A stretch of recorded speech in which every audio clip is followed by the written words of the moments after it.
my famous RIV chart.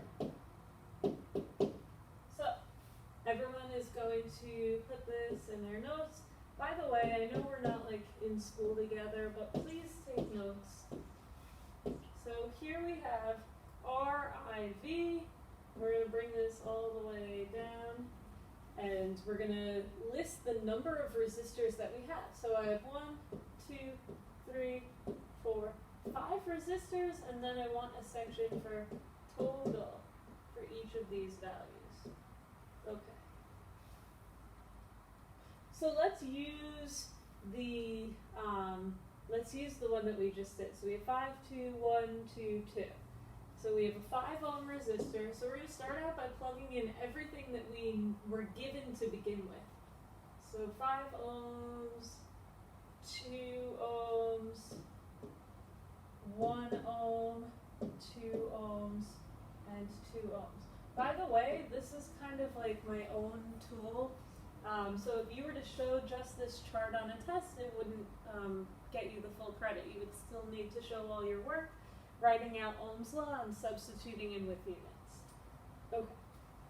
So I was also given the total voltage, which we said was 120 volts. So let's write that in. So 120 volts. So I want to just redraw this circuit once more so we have it nearby. We have R1, R2, R3, R4, R5. So we have our 5 ohms, 2 ohms, 1 ohm, 2 ohms, 2 ohms, 120 volts is our total voltage. And this is all the information I gave you to begin with. We have a series circuit, and I want to find out every bit of information about this series circuit. I want to know the current at each successive point. I want to know the voltage drop across each of these resistors. Because remember, we're stepping up 120 volts. We have to step all the way back down across each of these resistors until we get back down to 0. So now let's just show everything we've done so far. So step 1, we're going to look at where we have the most information. In this case, this is where we have the most information. So here's some advice. Start where you have the most info.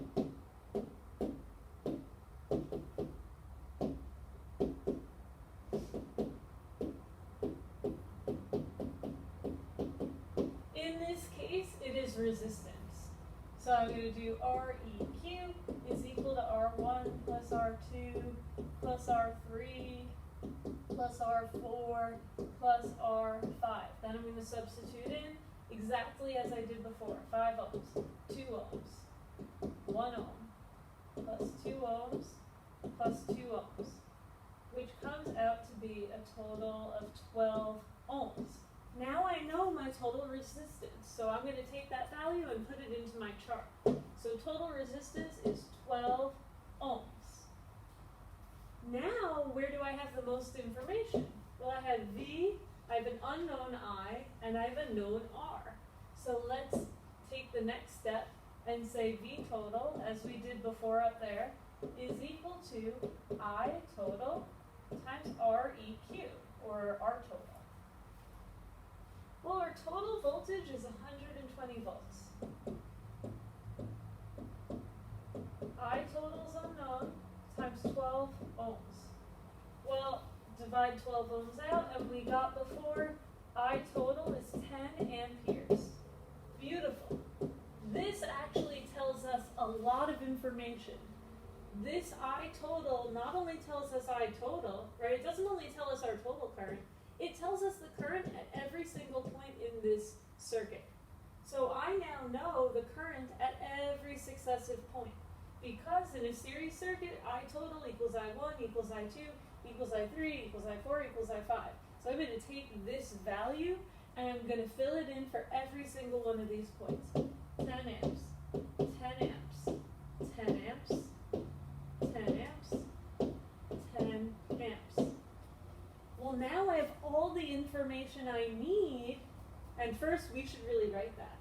So if I total is 10 amperes, we now need to say, but I total equals I1 equals I2 equals I3 equals I4 equals I5, which equals 10 amperes, just as we calculated.